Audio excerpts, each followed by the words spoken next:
उत्तर प्रदेश के 2025-26 के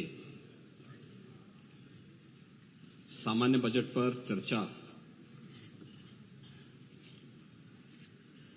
में भाग लेने के लिए आपने मुझे अवसर दिया है। मैं सबसे पहले तो आपका हृदय से धन्यवाद देता हूं।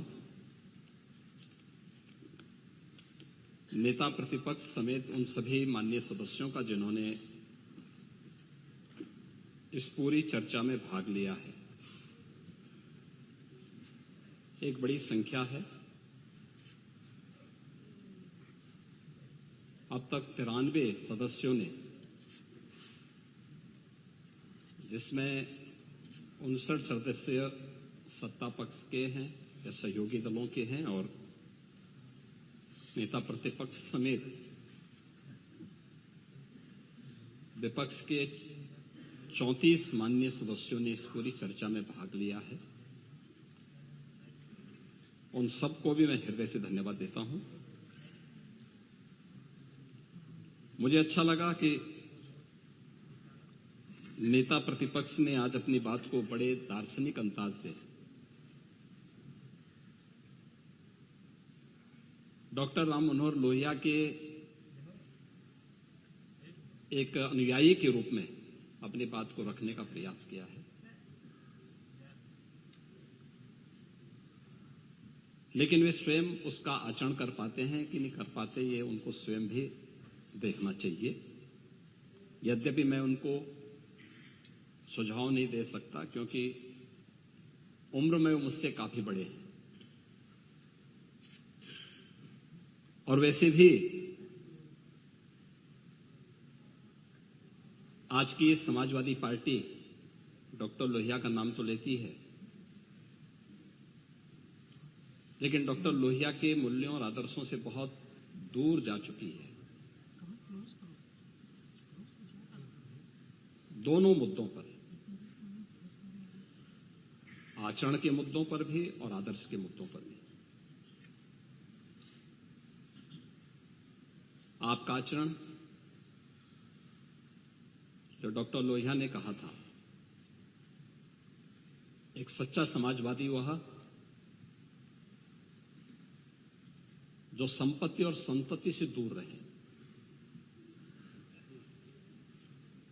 वो तो आपकी पार्टी के आचरण से देख सकते हैं। और आदर्श के रूप में उन्होंने भारत के लिए कहा था कि राम, कृष्ण और शंकर, जब तक भारत के 3 आदर्श हैं तब तक भारत का कोई बाल बांका नहीं कर सकता है। भारत की एकात्मता के आधार इन 3 देव महापुरुषों को जब तक भारत की जनता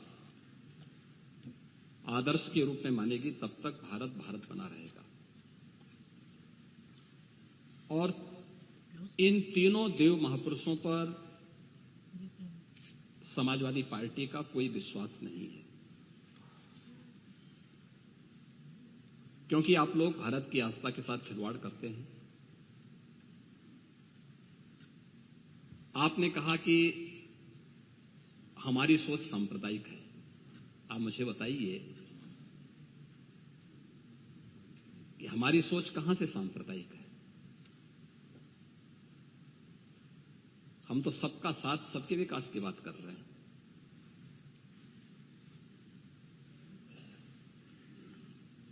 हमारा तो आदर्श है सर्वे भवन्तु सुखिनः सर्वे सन्तु निरामया।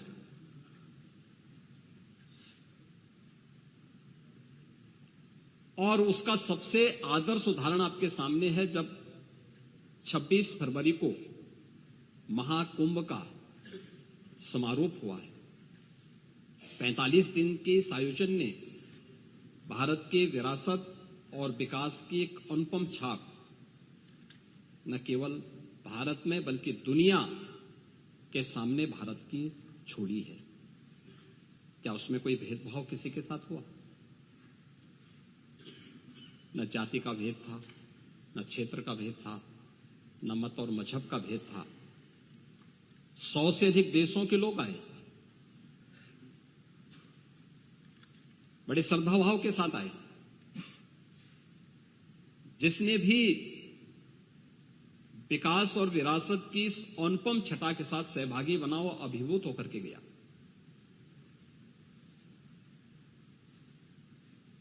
एक पक्ष वह है जो आपके सामने उदाहरण के रूप में है,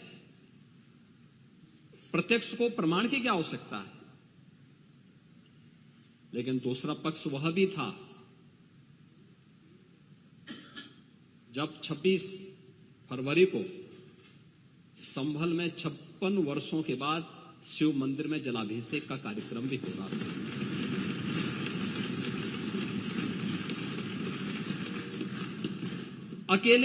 अकेले संभल में 67 तीर्थ थे और 19 कूप भी थे, जिनको एक शरारत के तहत एक निश्चित समय के अंदर समाप्त कर दिया गया, और जिनमें से 68 तीर्थों में से 54 तीर्थों को ढूंढना, यह तो हमारी विरासत का हिस्सा है और हमने तो वही किया है। हमने तो वही कहा है कि जो हमारा है वो हमें मिल जाना चाहिए।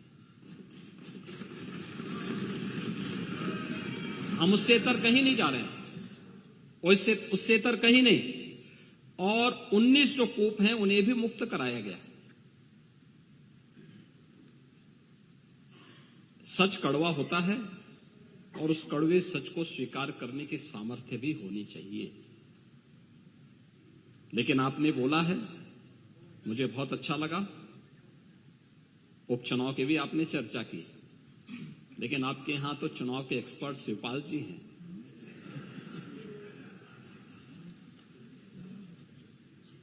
और चच्चू से ज्यादा चुनाव कैसे जीते जाते हैं इसको कौन जान सकता है। ये तो हम लोगों ने भी देखा है, बहुत नजदीक से महसूस किया है। और इसीलिए अच्छा ही है, परोपदेश कुशल बहुते रहे, इसी को कहते हैं। ये दूसरों को उपदेश देते हैं आप लोग, लेकिन स्वयं उसको आचरण में उतारे होते तो संभवतः इतनी करारी हार नहीं होती, और 2027 में भी इतनी करारी हार नहीं होती।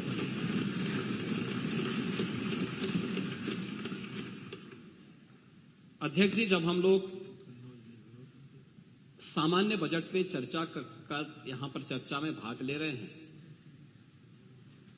तब प्रयागराज का महाकुंभ अपनी भव्यता, अपनी दिव्यता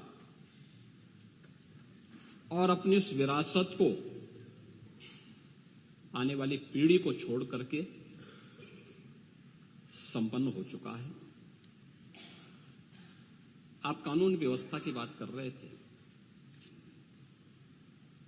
45 दिनों में 66 करोड़ 30 लाख से अधिक श्रद्धालु और पूज्य संत देश और दुनिया से प्रयागराज आए। 66 करोड़ में से आप मान के चलिए, पहले तो ज्यादा नहीं तो कम से कम आधी आबादी तो महिलाओं की रही होगी, क्योंकि महिलाएं ज्यादा धार्मिक होती हैं। और एक भी छेड़खानी की घटना नहीं, एक भी अपहरण की घटना नहीं, एक भी लूट की घटना नहीं, एक भी हत्या की घटना नहीं,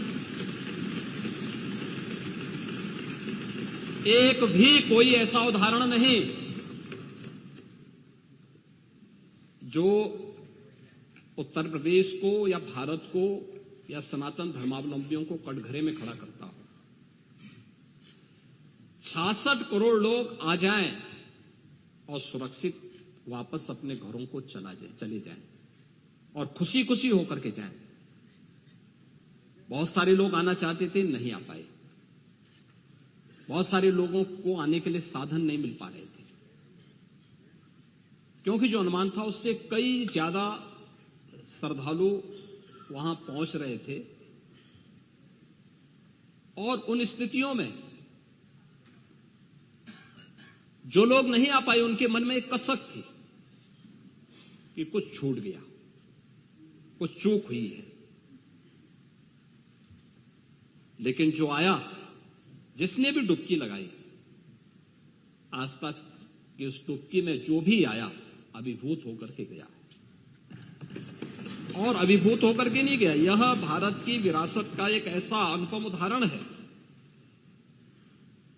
कि इसके बारे में हम लोग इसको शब्दों में व्यक्त नहीं कर सकते,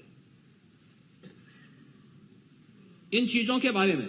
लेकिन इसके आर्थिक पक्ष के बारे में भी अगर आप जानने का प्रयास करेंगे, मैं आपको बताना चाहूंगा, एक कुछ उदाहरण आपके लिए बहुत महत्वपूर्ण हैं, और उन चीजों को अगर आप एक बार आप लोग भी जानने का प्रयास करेंगे तो आप लोगों को बहुत सारी चीजें इसके माध्यम से देखने को मिलेंगी। अक्सर हम देखते हैं कि भारत के बारे में विदेशी मीडिया वह बहुत नकारात्मक टिप्पणी करता है। महोदय, विदेशी मीडिया ने भी जो टिप्पणियां की हैं महाकुंभ प्रयागराज के बारे में, द वॉल स्ट्रीट जर्नल ने जो यूएस की है, एक ऐसा आयोजन था जहां अमेरिका की कुल आबादी से ज्यादा लोग जुटे। बीबीसी, महाकुंभ मानवता का सबसे बड़ा समागम था। एक्सप्रेस ट्रिब्यून, यह विश्व का सबसे बड़ा धार्मिक समारोह था। द न्यूयॉर्क टाइम्स, यह आयोजन में केवल श्रद्धालु और पर्यटक ही नहीं बल्कि नेता और हस्तियां भी पहुंची थी। राइटर्स, या डिजिटल कुंभ था, इसमें व्यवस्था बनाने के लिए तकनीक की बेहतरीन इस्तेमाल किया गया था। द गार्डियन, यह पर्वों का पर्व था, लोगों की उमंग और उत्साह चरम पर रहा। CNN, दुनिया के सबसे बड़े धार्मिक समागम में 60 करोड़ से ज्यादा लोग शामिल हुए, यह आस्था की अभिव्यक्ति की शानदार नजारा है। यूनेस्को के डायरेक्टर टिम कर्टिस ने जो बयान दिया, उन्होंने कहा कि यूनेस्को ने 2019 में कुंभ मेले को मानवता की मूर्त सांस्कृतिक धरोहर के रूप में मान्यता दी। इससे पहले 1923 में इसके सामाजिक, आर्थिक एवं पर्यावरणीय प्रभावों की निगरानी की जा रही थी। उन्होंने कहा, कुंभ मेला प्राकृतिक और सांस्कृतिक धरोहर के रूप में विश्व को एक नई दृष्टि प्रदान करता है। महोदय, देश के सबसे प्रतिष्ठित जो पत्रकार हैं, इंडिया टीवी के एडिटर, उन्होंने अपनी टिप्पणी में कही कि महाकुंभ का आयोजन इतने बड़े पैमाने पर करना ये बड़ी हिम्मत का काम था, और ये हिम्मत उत्तर प्रदेश सरकार ने दिखाई। ये आयोजन इतना सफल हुआ, ये चमत्कार से कम नहीं है। जब करोड़ों लोग एक साथ एक जगह पर आते हैं और रिस्क होता है। महाकुंभ के इस महाआयोजन ने यह साबित कर दिया है कि अगर इच्छा शक्ति हो तो 66 करोड़ लोगों को मैनेज किया जा सकता है। टेक्नोलॉजी का ठीक से इस्तेमाल किया जाए तो सिक्योरिटी प्रोवाइड की जा सकती है। कम्युनिकेशन स्किल हो तो करोड़ों लोगों के आने जाने का इंतजाम हो सकता है। लोगों का सहयोग मिले तो रोज लाखों लोगों के खाने का इंतजाम किया जा सकता है। हमेशा डराने वाली पुलिस का व्यवहार दोस्ताना हो सकता है। हजारों धर्म गुरुओं और साधु संतों का मान रखा जा सकता है। गरीब और अमीर को बिना किसी भेदभाव के संगम में डुबकी का अवसर दिया जा सकता है। अगर बिजनेस की कुशलता हो तो 7,500 करोड़ रुपए खर्च करके 3 लाख करोड़ से अधिक का लाभ हासिल किया जा सकता है। अफवाहों के बावजूद कुशल प्रबंधन से लोगों का भरोसा जीता जा सकता है। महाकुंभ का आयोजन एक अग्नि परीक्षा थी। इस परीक्षा में केंद्र और राज्य सरकार खरी उतरी है। पूरी दुनिया में सनातन का मान बढ़ा है। पूरी दुनिया में भारत के मैनेजमेंट स्किल, क्षमता और कुशलता के प्रति विश्वास बढ़ा है। पूरी दुनिया ने माना कि जो कोई नहीं कर सकता वो भारत ने करके दिखाया है। इस अभूतपूर्व आयोजन की गूंज पूरी दुनिया में वर्षों तक सुनाई देगी। ये भारत की सनातन की सबसे बड़ी उपलब्धि है। महोदय, हमारे कुछ विपक्षी दलों से जुड़ी हुई राज्य सरकारों के भी नेता प्रयागराज महाकुंभ में आए थे और उनमें डिप्टी सीएम कर्नाटक। उन्होंने लिखा कि इस पवित्र आयोजन के लिए सभी आयोजकों को धन्यवाद। यह किसी के भी जीवन का एक ऐतिहासिक क्षण है। सरकार ने यहां आए करोड़ों लोगों के लिए जो व्यवस्था की है, यह कोई छोटा काम नहीं है। सरकार ने अच्छा काम किया है। मैं महाकुंभ का हिस्सा बनकर के बहुत खुश हूं। उत्तर प्रदेश सरकार के वरिष्ठ मंत्री मुझसे मिलने बेंगलोर आए थे और उन्होंने मुझे महाकुंभ में शामिल होने का निमंत्रण दिया। मेरे लिए शानदार अनुभव था। खन्ना जी ही गए थे। महोदय, इसमें बहुत सारी सक्सेस स्टोरी भी देखने को मिली थी और उसमें आर्थिक पक्ष के बारे में, महाकुंभ के आर्थिक पक्ष के बारे में इसको लेकर के अनेक बातें सामने आई हैं और खासतौर पर देश के अंदर अलग अलग तबके ने महाकुंभ के बारे में, क्योंकि ये बजट की सामान्य चर्चा है, इसलिए महाकुंभ के आर्थिक पक्ष के बारे में अगर हम चर्चा न करें तो विरासत को विकास के साथ जोड़ने में हो सकता है कि आप लोगों को भी कुछ कंफ्यूजन और ज्यादा हो। इसलिए उस विरासत को जो आदरणीय प्रधानमंत्री जी ने 2019 में काशी विश्वनाथ धाम से प्रारंभ किया था, 2020 में अयोध्या में से राम जन्मभूमि पर राम मंदिर के शिलान्यास के बाद आगे बढ़ा, प्रयागराज महाकुंभ उसका एक चरम उत्कर्ष रूप के रूप में देश और दुनिया के सामने आया है। और उसी विरासत की आर्थिकी क्या हो सकती है, वह विरासत विकास के साथ साथ आस्था को आर्थिकी के साथ कैसे जोड़ सकता है, इसके कुछ उदाहरण भी हैं, जिसमें कैट ने स्वयं इस बारे में कहा है कि महाकुंभ में लगभग 3 लाख करोड़ यानी 360 बिलियन अमेरिकी डॉलर से अधिक का व्यापार हुआ है, यानी इससे लेन देन हुआ है। ये प्रदेश की अर्थव्यवस्था में सहभागी बनेगा। महाकुंभ 2025 प्रदेश की अर्थव्यवस्था को 3.5 लाख करोड़ का लाभ इससे मिलने का अनुमान है और प्रयागराज और आसपास के जनपदों को इसका प्रत्यक्ष और अप्रत्यक्ष लाभ प्राप्त हुआ है। महोदय, इसमें भारत के जो मुख्य आर्थिक सलाहकार हैं बी अनंत नागेश्वरन, उन्होंने इस बात को कहा है कि महाकुंभ मेले के कारण उपभोग खर्च में तेज बढ़ोतरी की उम्मीद हुई। इससे भारत को चालू वित्त वर्ष में 6.5% की विकास की दर हासिल करने में मदद मिलेगी।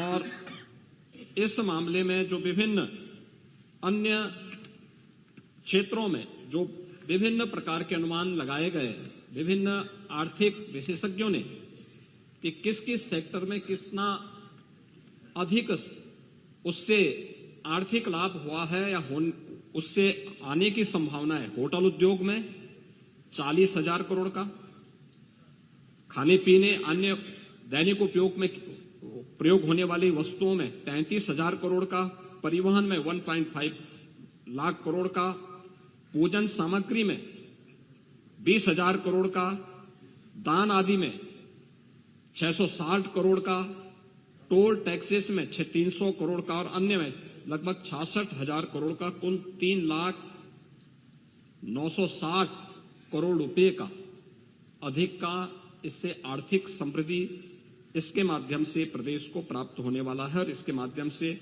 ये चीजें हम सबको प्राप्त हुई हैं।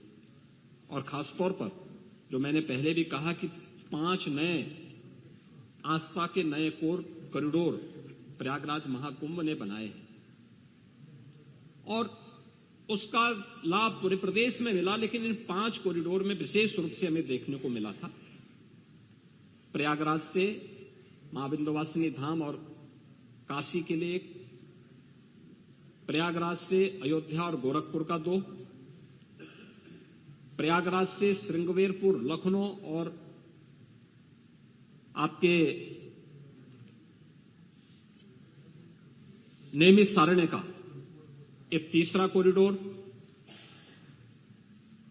प्रयागराज से लालापुर, राजापुर और चित्रकूट का एक 4था, और प्रयागराज से जो हम 5वां आस्था के कॉरिडोर को बनाने की व्यवस्था कर रहे हैं, जिसमें हम लोगों ने देखा कि देश भर के श्रद्धालु आने के इच्छुक थे, दिखाई दे रहे थे, और पिछले 1.5 महीनों में उनकी उपस्थिति उन सभी क्षेत्रों में थी। तो अब प्रयागराज से होते हुए वृंदावन, मथुरा वृंदावन और सुखतीर्थ में ये उपस्थिति वहां देखने को मिली। एक छोटा सा उदाहरण पर्याप्त है, बहुत सारे ऐसे उदाहरण हैं जिसमें प्रयागराज का है, और वह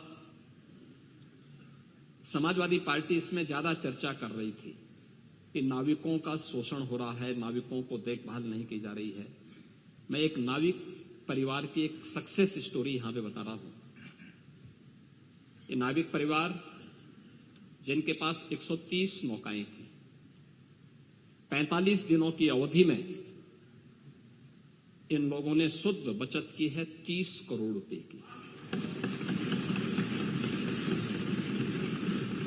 यानी एक नाव ने 45 दिनों में 23 लाख रुपए की बचत की है, कमाई की है। प्रतिदिन के अगर आप उनकी बचत देखेंगे तो यह लगभग 50 से लेके 52,000 पर डे की उनकी इनकम थी एक नाव की। और इसमें मैं तो गया था 27 फरवरी को प्रयागराज में, और प्रयागराज में जाकर के हम लोगों ने, मैंने पहले मां गंगा के प्रति कृतज्ञता ज्ञापित की थी अपने सहयोगियों के साथ में, मां गंगा का पूजन किया था, सफाई भी की थी। इसके उपरांत हम लोगों ने इस पूरे महाकुंभ के आयोजन को स्वच्छ बनाए रखने में जिन्होंने योगदान दिया था, उन स्वच्छता कर्मियों के साथ भी, और जिन्होंने स्वास्थ्य की सेवा, कोई संक्रमण और कोई बीमारी नहीं फैलने दी, ऐसे स्वास्थ्य कर्मियों के साथ में, जो हेल्थ वॉरियर्स थे, उनके साथ में हम लोगों ने पहला आयोजन किया था, उनका सम्मान का कार्यक्रम किया था। इस आयोजन के बाद हमारा दूसरा जो आयोजन था वह नाविकों के साथ ही था। नाविकों के साथ भी हमने संवाद बनाया था, उनके लिए भी हमने एक पैकेज की घोषणा की।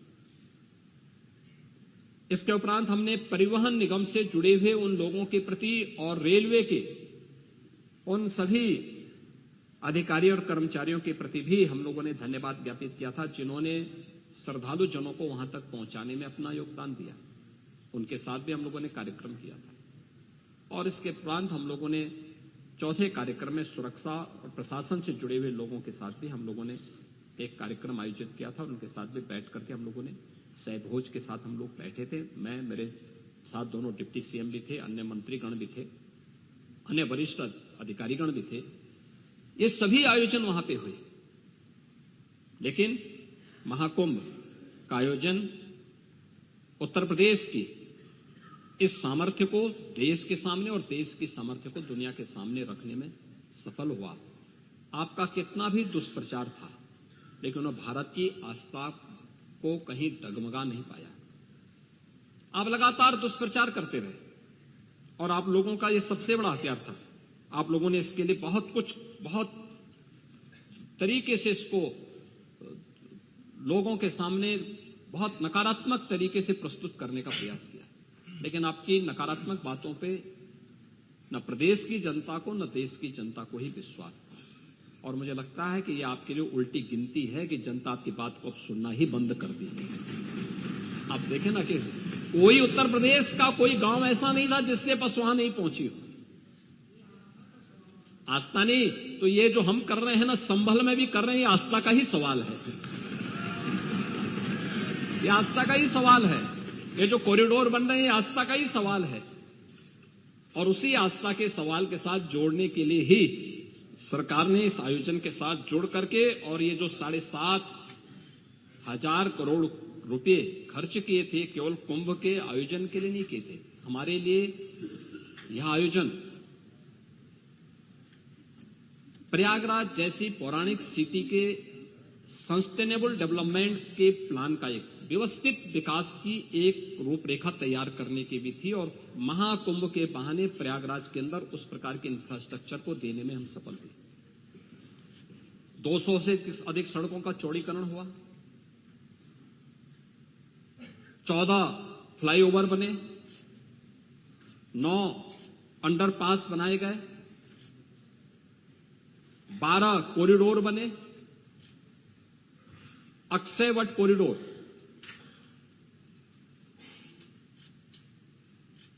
बड़े हनुमान जी का कॉरिडोर, सरस्वती कूप कॉरिडोर, पातालपुरी का कॉरिडोर, नागवासी की कॉरिडोर, महर्षि भारद्वाज कॉरिडोर, श्रृंगवेरपुर में भगवान राम और निषाद राज की गले मिलती हुई प्रतिमा के साथ साथ एक कॉरिडोर, जिस किले पे आप कब्जा करवा रहे थे, हमारी सरकार ने कॉरिडोर के रूप में विकसित करते हुए त्रेता युग की स्मृति को जीवंत करने का काम किया। आपके लिए वोट बैंक था, हमारे लिए विरासत थी, बस अंतर यही है। और आस्था का सम्मान हम कर रहे हैं, इसलिए जनता हमारी बात सुन रही है। जनता को मालूम है कि आप केवल वोट बैंक के साथ खिलवाड़ करेंगे, वोट बैंक देखेंगे और जनता को धोखा देंगे, इसलिए जनता ने आपकी बात को अनसुना किया है और 27 में भी जनता जनार्दन यही करने जा रही है।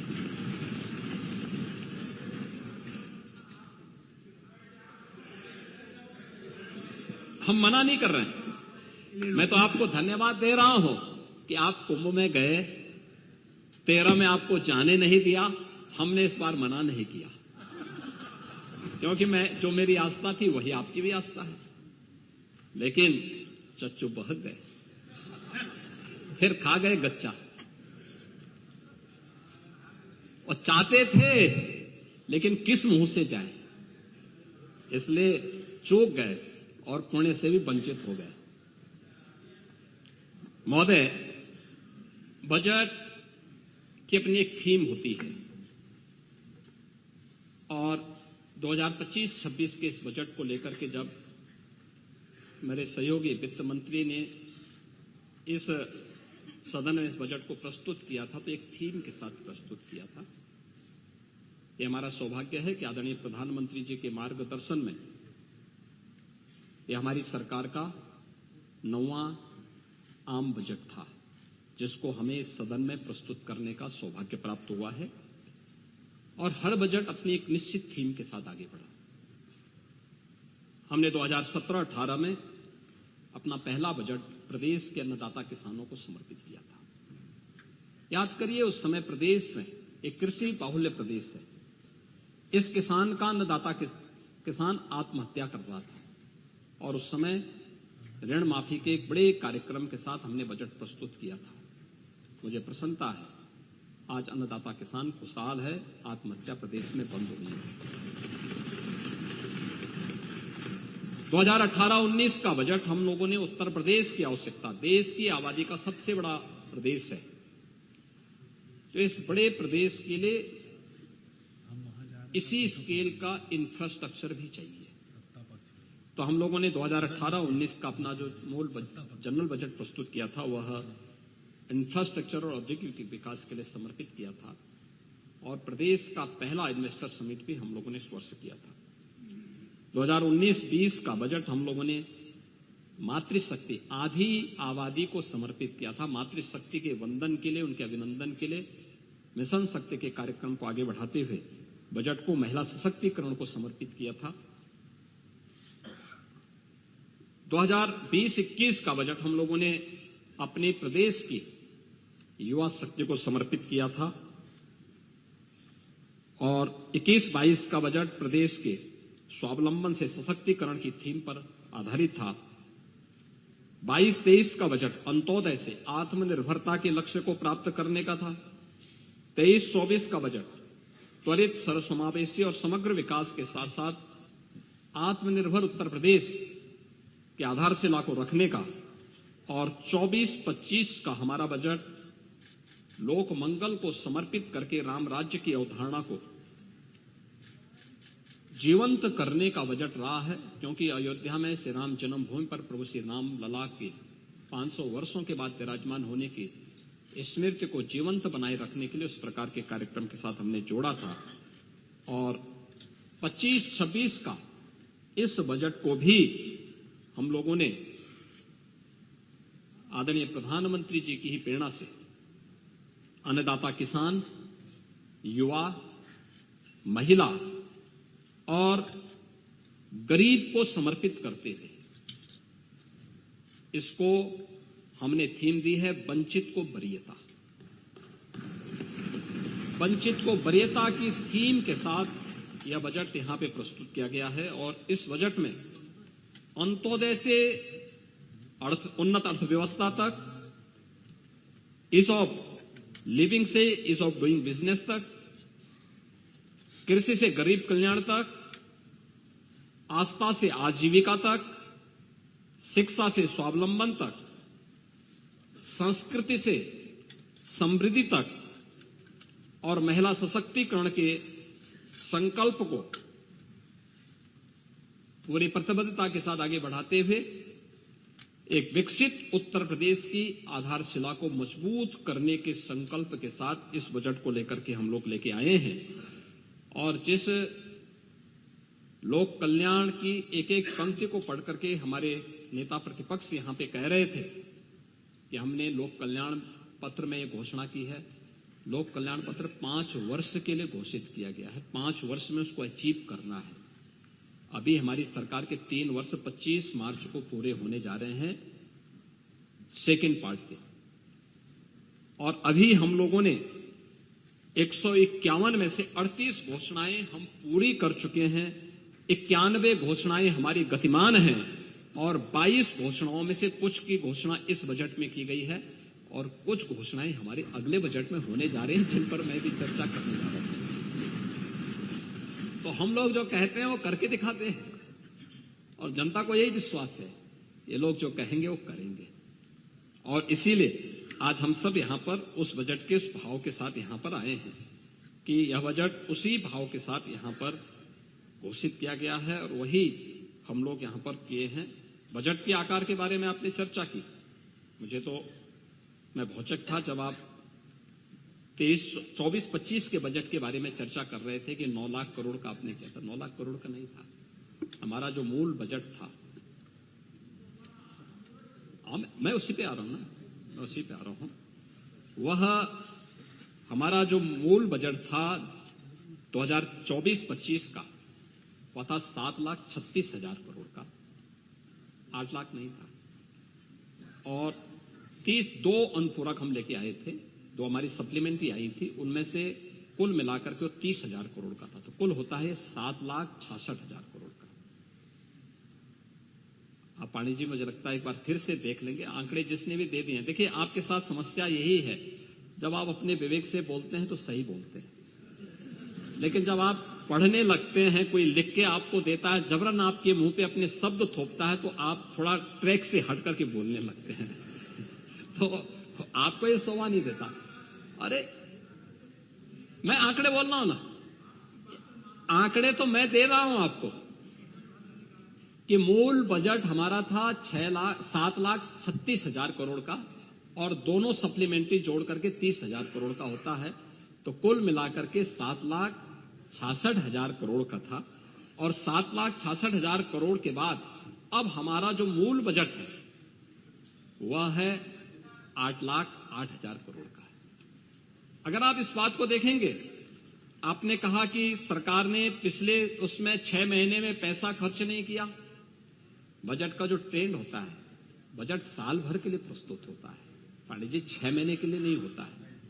योजनाएं बनती हैं, बनने के बाद उसको फिर उसके एग्जीक्यूशन में कुछ समय लगता है, फिर वो आगे बढ़ता है, फिर उन ऑनगोइंग प्रोजेक्ट जो होते हैं ये चलते हैं, एक समय सीमा होती है, किसी के 18 महीने होती है, किसी के 24 महीने होती है, उसके दौरान ही वो चीजें होती हैं। आप उसको पहले 1 साल में 6 महीने में क्यों पूरा कर देना चाहते हैं? कुछ गड़बड़ जरूर है। और इसीलिए मैं वही कह रहा हूं ना, मैं वही कह रहा हूं कि आपने 24-25 के बजट की जो बात की, उसमें भी आप सही तथ्य नहीं प्रस्तुत कर पाए। मैं तो आपको दे रहा हूं, आप 15-16 के बजट को देखें, 16-17 के बजट को भी देखें और 24-25 के बजट को भी देखें, तो सभी बजट में एक जैसी वो दिखेगी। हां, अलग विषय है कि बजट के दायरे को हमारी सरकार बढ़ाने में सफल हुई है और उसके परिणाम भी मैं इसमें भी चर्चा आपसे करूंगा कि बजट जितना पहले खर्च होता था उससे ज्यादा खर्च आज बढ़ा है, उससे ज्यादा हुआ है और उसी पे हम आज इस पे चर्चा भी करेंगे। बजट का आकार इस 25-26 का जो बजट का आकार है वह पिछले बजट से कम नहीं है, बल्कि उससे ज्यादा है। जो कुल दोनों बजट को मिला, यानी मूल बजट के साथ साथ सप्लीमेंट्री को भी जोड़ लेंगे तो आज 7,66,000 करोड़ का होता था और इस बार बढ़ाकर किया 8,08,736 करोड़ रुपए से अधिक का यह बजट है और यह किसी भी राज्य का सबसे बड़ा बजट है। यह उत्तर प्रदेश राज्य का बजट है। और यह भी मैं आपको बताऊं, 2016-17 की तुलना में यह बजट 2.5 गुना बड़ा है और 24-25 की तुलना में यह लगभग 10% अधिक है। यह जो बजट का दायरा हमने बढ़ाया, इसका आकार जो बढ़ाया है, यह अंतिम पायदान पर बैठे हुए व्यक्ति के स्वावलंबन के लिए,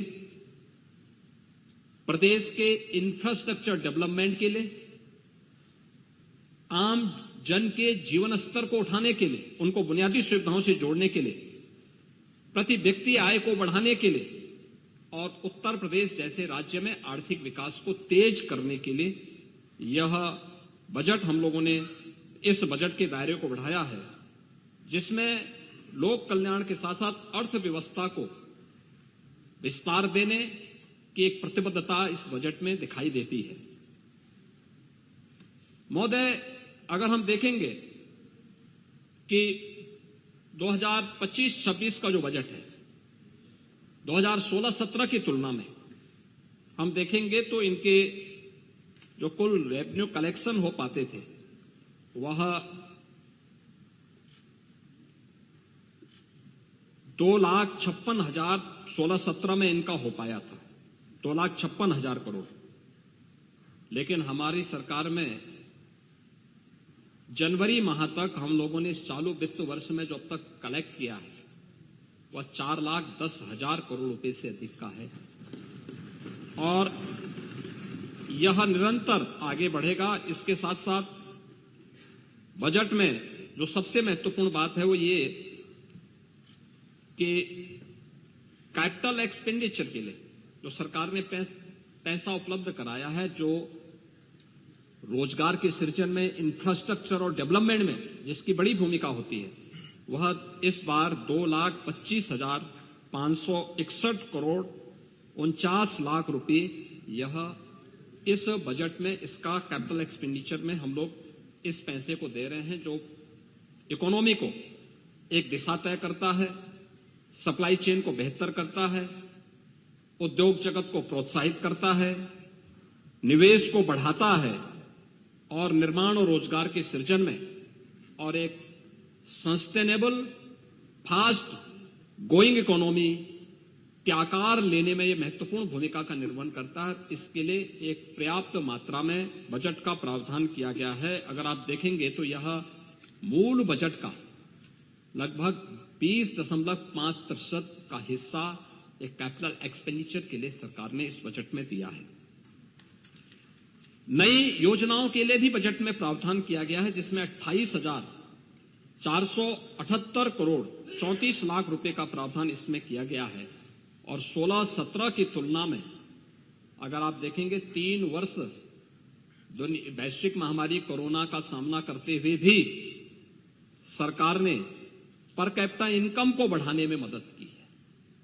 16-17 की तुलना में अगर हम उत्तर प्रदेश की प्रति व्यक्ति आय को देखेंगे तो यह लगभग 46,000 करोड़ के आसपास की थी। आज ये बढ़कर यानी 23-24 में मैं अभी 24-25 की बात नहीं कर रहा हूं, 23-24 में यह बढ़कर के 93,514 करोड़ यानी पहले की तुलना में दुगने से अधिक बढ़ी है।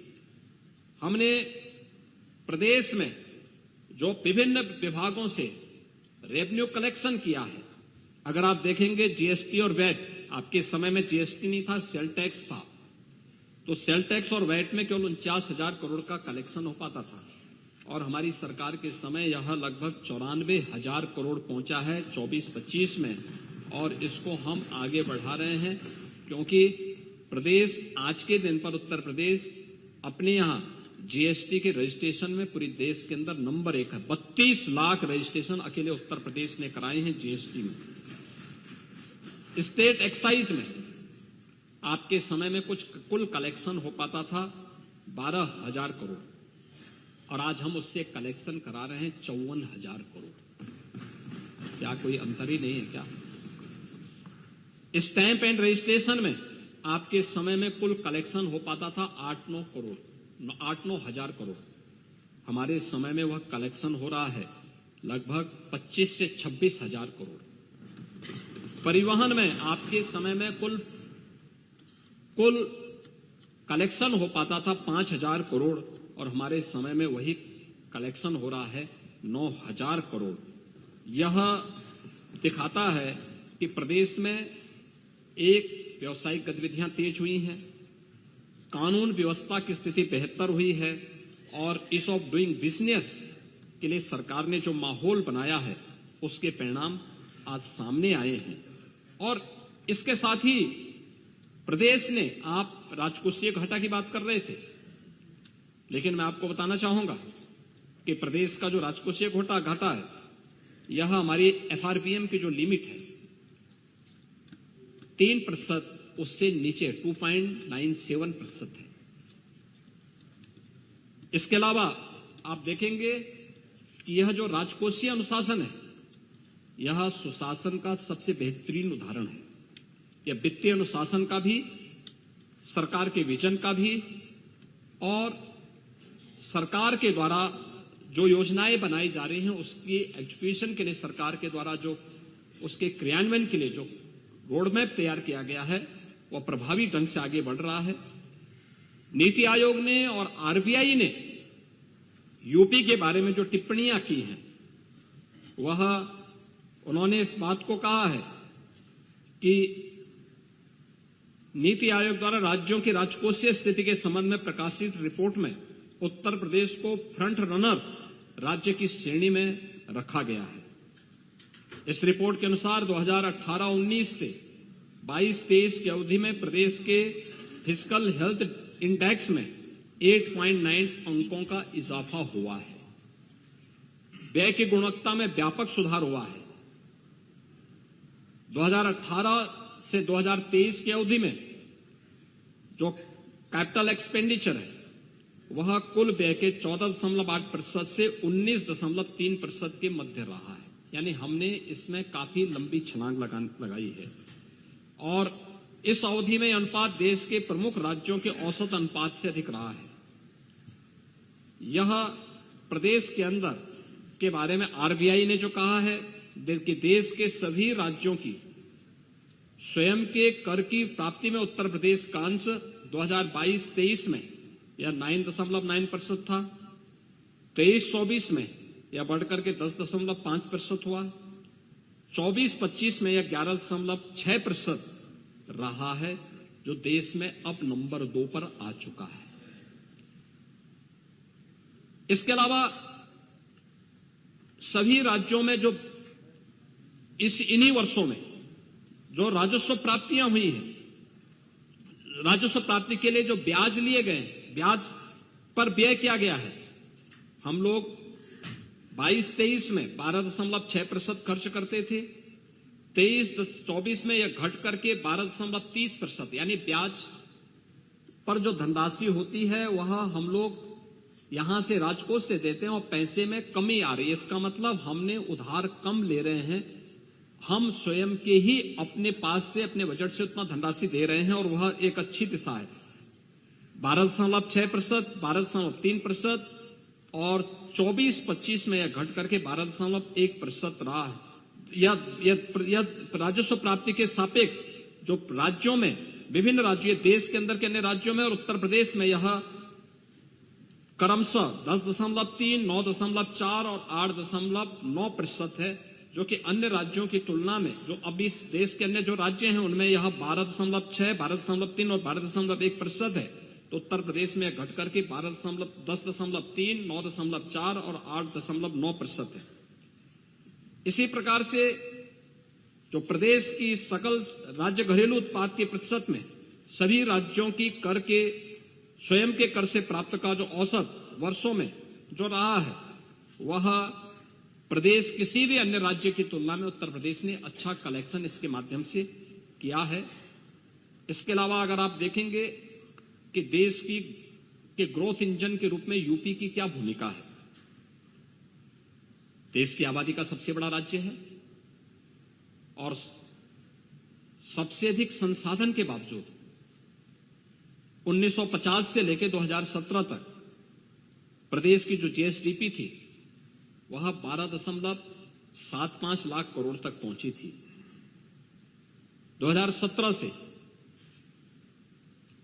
जब उत्तर प्रदेश की जनता जनार्दन ने प्रधानमंत्री मोदी जी के नीतियों पर विश्वास किया और इन 8 वर्षों में हम लोग प्रदेश की जीएसडीपी को इस 24-25 का जो वित्तीय वर्ष चल रहा है, मार्च 2025 तक 12.75 करोड़ रुपए से बढ़ाकर के 27.71 लाख करोड़ यानी दोगुने से ज्यादा पहुंचाने में हम लोग इसको सफल हो रहे हैं।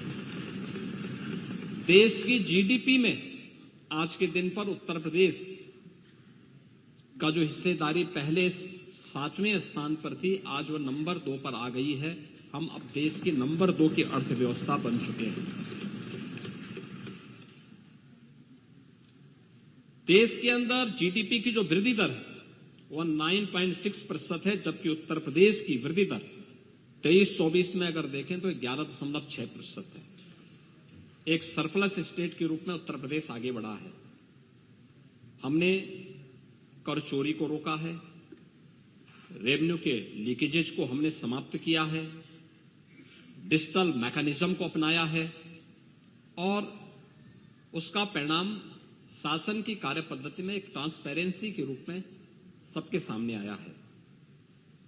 हमने एक एक पैसे का उपयोग उत्तर प्रदेश के विकास के लिए और गरीबों के कल्याण के लिए उस पैसे का उपयोग किया है।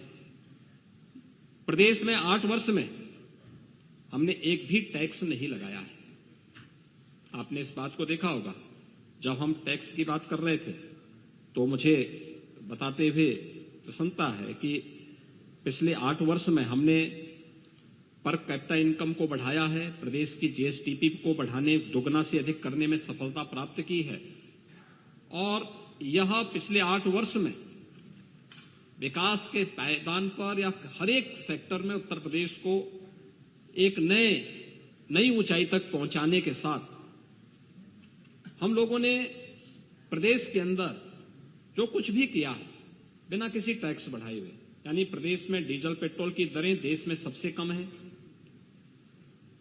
प्रदेश में वैट की दर भी सबसे कम है और इस सब के बावजूद उत्तर प्रदेश एक रेवेन्यू सरप्लस स्टेट है और यही राम राज्य की अवधारणा है। भगवान राम भरत जी से इसी बात का उल्लेख करते हैं जब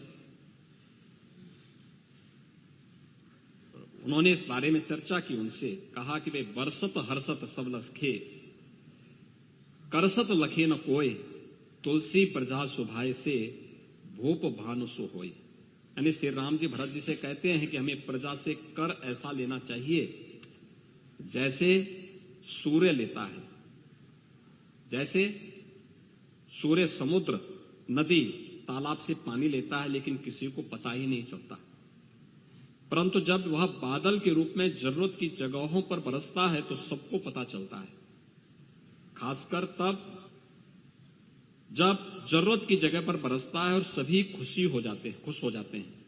इसी प्रकार सरकार को कर इस तरह से लेना चाहिए कि किसी को पता न चले, पीड़ा न हो। लेकिन जब उसी टैक्स का इस्तेमाल जनता के हित में खर्च हो, जैसे हम लोग कर रहे हैं, expressway, highway, inter state connectivity, medical college, smart city, school, colleges, universities, hospitals, तो जनता का कल्याण होता है, विकास इससे होता है। और हमारी सरकार इसी भाव के साथ, राम राज्य के इसी भाव के साथ कार्य कर रही है, जिसका उदाहरण मैंने आपके सामने यहां पर प्रस्तुत किया है कि बजट में कैसे इन चीजों को दिखाने का प्रयास किया गया है। महोदय, इसके साथ ही डिजिटल लेन देन में उत्तर प्रदेश में सचमुच एक डिजिटल क्रांति आई है और उसका एक सर्वश्रेष्ठ उदाहरण बनकर के उत्तर प्रदेश देश के अंदर आज उभरा है। 17-18 में 122.84 करोड़ का डिजिटल ट्रांजैक्शन था। 24-25 में यह बढ़कर के दिसंबर 24 में यह 1024.41 करोड़ डिजिटल ट्रांजैक्शन उत्तर प्रदेश से हुआ है। और अगर डिजिटल लेन देन की चर्चा करें तो यह देश के अंदर नंबर 1 पर उत्तर प्रदेश आता है और इसमें भी आधे से अधिक लेन देन यूपीआई के माध्यम से हुए हैं। डिजिटल ट्रांजैक्शन का मतलब यह दिखाता है कि डिजिटल बैंकिंग आसान हुई है, गांवों तक इंटरनेट या वाईफाई की फैसिलिटी प्राप्त हुई है, वित्तीय जागरूकता और उपकरणों की पर्याप्त संख्या उपलब्ध हुई है। बैंकों की संख्या 20,416, 4,09,32 बैंक मित्र और बीसी सखी, 18,747 एटीएम, 4,40,000 बैंकिंग केंद्रों के माध्यम से ये बैंकिंग सुविधा भी प्रदेशवासियों को आज उपलब्ध कराई जा रही है। और डीबीटी ने, जिस भ्रष्टाचार की आप चर्चा कर रहे थे, डीबीटी ने उस भ्रष्टाचार की कमर पर सबसे कठोर प्रहार किया है। ये डीबीटी सचमुच बजरंगबली की गदा है जो बेईमानी और भ्रष्टाचार पर कठोर प्रहार कर रही है। और डीबीटी में लाभार्थी का पैसा सीधे उसके अकाउंट में पहुंच रहा है। 11 विभागों की 207 योजनाओं की धनराशि, जिसमें से 113 केंद्रीय योजनाएं हैं और 94 राज्य सेक्टर की योजनाएं हैं। अगर आप देखेंगे तो कुल 9 करोड़ 8 लाख से अधिक लोगों तक हमने 1,11,637 करोड़ रुपए का भुगतान डीबीटी के माध्यम से हमने प्रदेश में किया है एक वर्ष में। डीबीटी ट्रांजैक्शन के कारण प्रदेश को 10,000 करोड़ रुपए की बचत भी हुई है। एफडीआई में उत्तर प्रदेश ने अप्रैल 2000 से लेकर 2017 तक, यानी इन 17 वर्षों में उत्तर प्रदेश जो एफडीआई आया था, फॉरेन डायरेक्ट इन्वेस्टमेंट, यह कुल 3,300 करोड़ का था। और अकेले 17 से 24 के बीच में इन 7 वर्षों में उत्तर प्रदेश में एफडीआई आया है 14,800 करोड़, 8 करोड़ का आया है, यानी 14,008 करोड़ का आया है, यानी उससे कई गुना ज्यादा आया है। ये चीजें दिखाती हैं कि प्रदेश एक सही दिशा में आगे बढ़ा है। बैंकिंग तंत्र या किसी भी अर्थव्यवस्था का रीढ़ होता है और उस रीढ़ के दृश्य उत्तर प्रदेश के अंदर मैंने अभी जो बैंक की शाखाएं, बीसी सखी, एटीएम, बैंक के एटीएम और अन्य की चर्चा की, उसी तंत्र के बारे में चर्चा की है जो हमारी अर्थव्यवस्था के आधार बन रहा है। हमने बैंकिंग व्यवसाय में 2016-17 में कुल 12,75,000 करोड़ जमा होते थे बैंकों में। अब उत्तर प्रदेश में 24-25 में आप देखेंगे तो यह 29,66,000 करोड़ रुपए, यानी 2.25 गुने से अधिक जमा हुए हैं पिछले 7 वर्ष के अंदर। ये एक वर्ष का है। और सीडी रेशो 16-17 में जो केवल 44-45% के बीच में अटक के रह गया था, आज वो बढ़कर के 61% तक पहुंचा है। प्रदेश के अंदर इसी प्रकार से अगर हम आरबीआई की बुलेटिन को देखें तो उन्होंने कहा कि बैंक और वित्तीय संस्थाओं में प्रोजेक्ट फाइनेंसिंग के लिए फंड आकर्षित करने में 16.2% के रेट से उत्तर प्रदेश देश के अंदर शीर्ष स्थान पर उत्तर प्रदेश है। प्रधानमंत्री जनधन योजना के अंतर्गत संपूर्ण वित्तीय समावेशन की योजनाएं में जितने भी फाइनेंशियल इंक्लूजन से जुड़ी हुई योजनाएं हैं, उत्तर प्रदेश देश के अंदर नंबर 1 स्थान पर है। प्रधानमंत्री सुरक्षा बीमा योजना में उत्तर प्रदेश नंबर 1 पर है। अटल पेंशन स्कीम में देश के अंदर नंबर 1 पर है। प्रधानमंत्री जीवन ज्योति बीमा योजना में उत्तर प्रदेश नंबर 2 पर है। और पीएम स्वनिधि योजना में स्ट्रीट वेंडर को ऋण देने में उत्तर प्रदेश देश के अंदर नंबर 1 स्थान पर है। और देश के अंदर सर्वाधिक आयकर रिटर्न भरने वालों में अब उत्तर प्रदेश नंबर 2 स्थान पर आ चुका है। यानी हमारे यहां आयकर इनकम टैक्स के रिटर्न भरे जा रहे हैं। ये इस बात का प्रमाण है कि उत्तर प्रदेश की अर्थव्यवस्था मजबूत हो रही है और यह इसका सबसे बड़ा आधार बनता है। प्रदेश के अंदर अगर बेरोजगारी की दर, आपने रोजगार की भी चर्चा की है, आपके समय में आप समाजवादी पार्टी की सरकार थी, बेरोजगारी की दर 17 से 19% तक थी और पिछले 7-8 वर्षों के अंदर आप देखेंगे तो यह लगातार घटी है। खासतौर पर आज 23-24 में बेरोजगारी की दर उत्तर प्रदेश में 3.4% है और मैं आऊंगा इस पे भी चर्चा करने के लिए भी। अगर आप देश के अंदर अन्य राज्यों में इसकी देखेंगे तो यह अलग अलग राज्यों में इसकी दर अलग अलग है। जम्मू कश्मीर में 6.7%, केरल में 7%, पंजाब में 6.1%, हिमाचल में 4.3% है। और अगर आप ईमानदारी की बात करते हैं तो आपकी ईमानदारी का सबसे बड़ा उदाहरण तो यह है कि 20 करोड़ बेरोजगारी भत्ता बांटने के लिए समाजवादी पार्टी ने 15 करोड़ रुपए आयोजन समारोह पे खर्च कर डाले थे। यह समाजवादी पार्टी का यह पारदर्शिता का एक सबसे बड़ा उदाहरण रहा है। महोदय, प्रदेश में औद्योगिक विकास के एक नए दौर को आज उत्तर प्रदेश अनुभव कर रहा है और इस नए कॉरिडोर की दृष्टि से उत्तर प्रदेश ने जो कुछ भी अनुभव किया है, मुझे याद है मैं एक समय मथुरा वृंदावन से आ रहा था, तो मैं जब आ रहा था तो हेलीकॉप्टर से मैंने देखा फर्रुखाबाद के ऊपर से मैं गुजर रहा था तो वहां कुछ लोग धरने में बैठे थे। तो मैं अचानक उत्सुकता मुझे हुई, मैंने देखा कि क्यों बैठे हैं। थोड़ा मैंने पायलट से आग्रह किया कि भाई थोड़ा नीचे तक दिखाओ यार, क्या है, क्या मामला है, क्यों लोग इकट्ठे हुए हैं। तो वहां पर मैंने देखा कि एक बैनर लगा था, तो बैनर में लिखा था कि फर्रुखाबादी चूसे गन्ना और एक्सप्रेसवे ले गए खन्ना। तो मैंने कहा भी खन्ना जी तो वहां के प्रभारी मंत्री भी हैं, तो मैंने वहां के जनप्रतिनिधियों को बुलाया। मैंने कहा ये सब बैनर कैसे था वहां। कहा साहब खन्ना जी अब आ ही नहीं रहे हैं, खन्ना जी तो हमारी बैठक को भी शाहजहांपुर के बॉर्डर पे ही कर लेते हैं। तो मैंने कहा क्यों। कहा एक्सप्रेसवे के कारण विरोध चल रहा है। हमने कहा भी खन्ना जी को वहां के लिए भी घोषणा कर देनी चाहिए।